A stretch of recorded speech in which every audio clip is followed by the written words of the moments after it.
Okay, in this tutorial, I'm going to talk about what's called enzyme specificity. So let's just recap a little bit from the last tutorial. So what do enzymes do? To understand how enzymes help chemical reactions to occur, we review a simple synthesis reaction. This is where two things are joined together. So without an enzyme, this is essentially what would happen. So two simple sugar molecules can combine to form a larger double sugar molecule if they come together at just the right angle. So we've similar to the animation I showed you before. So two sugars here bouncing around, and eventually if they collide at the right angle, they could form a bond. So even though these molecules have collided often, they haven't actually collided at the correct angle for a bond to form. With an enzyme provides the specific orientation for this reaction to occur. So if we look at this enzyme here, the sugar molecules bind, a bond is induced between the sugar molecules. Alright, bond can now form, and then the sugar molecules are released. So the new double ring sugar is released, and the enzyme is unchanged, so it can be reused. So it's a catalyst, it speeds up the reaction without actually being used up or changed in any way. So guys, let's get on to this idea of specificity.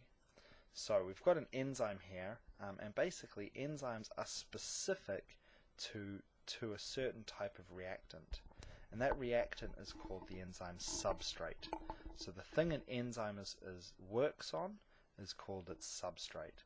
So in this case, this double sugar molecule needs to be digested or broken apart. So we'll look at the opposite now. And there are two different enzymes here, but only one can basically function or work on it for this reason. So if we look here, the double ring sugar doesn't fit into this enzyme, so the green enzyme can't basically help with the digestion. In this case, the yellow enzyme, perfect fit. So this sugar, this double ring sugar, is the substrate of this enzyme. So the enzyme is this yellow thing, and the substrate is the chemical or whatever the compound is that it works on. So that induces the bond to be broken, and the enzyme again can now be reused. So just a couple of terms.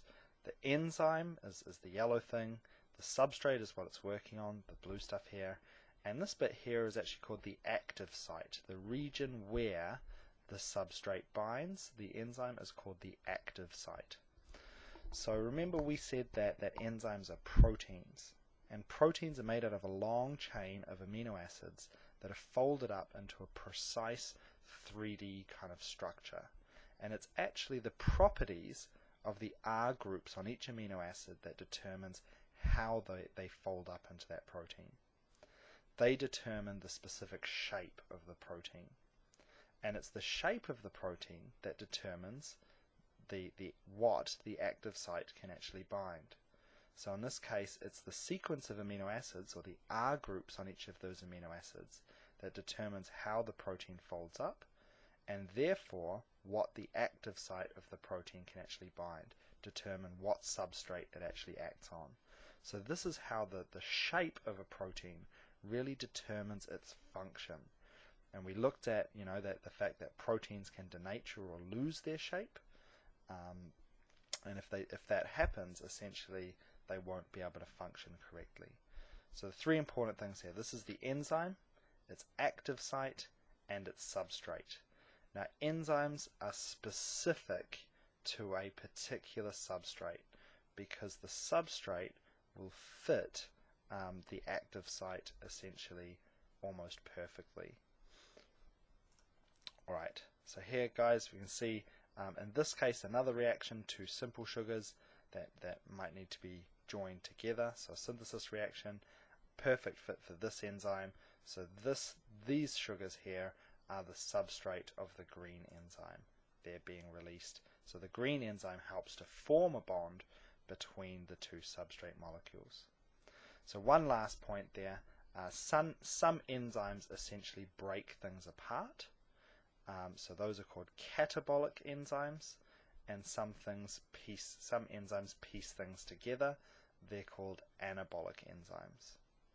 So one student told me that the way she remembers this is catabolic, breaking apart, anabolic. She thinks the start of that sounds like and, so I think andabolic maybe.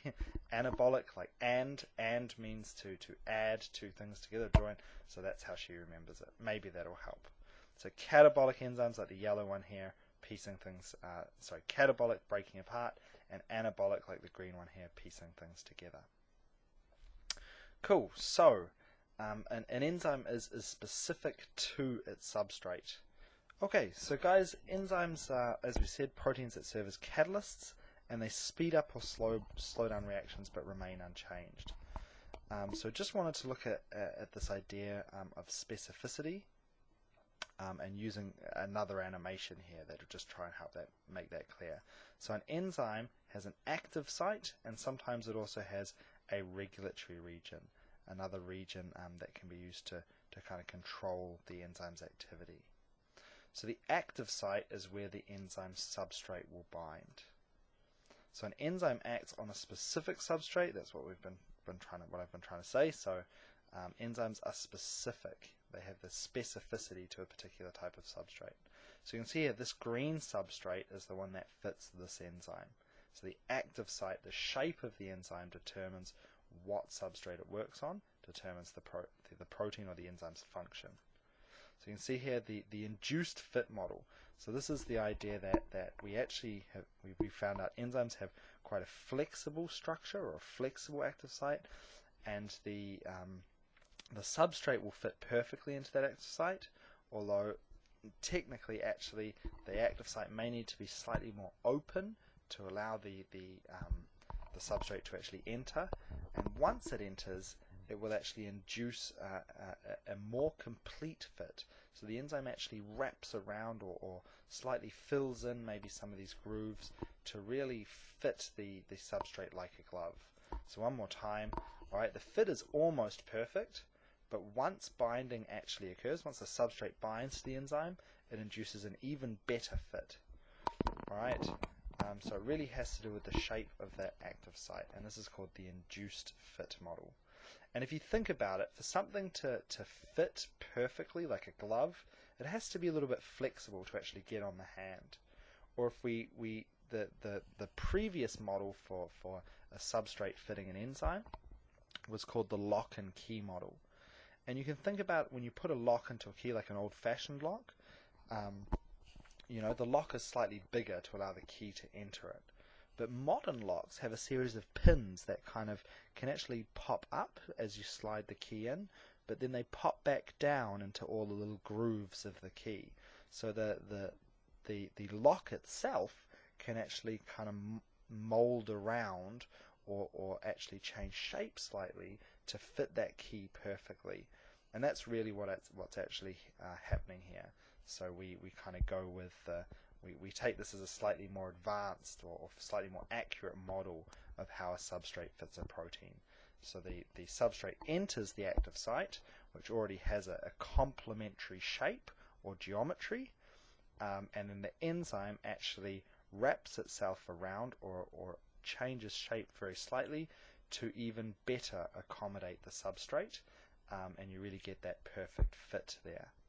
So other substrates simply won't have the shape required to fit into the active site, and that's why an enzyme is specific, has specificity towards a particular substrate, the thing the enzyme actually works on. So guys, I hope you found that helpful, and I'll try and get on with the next one.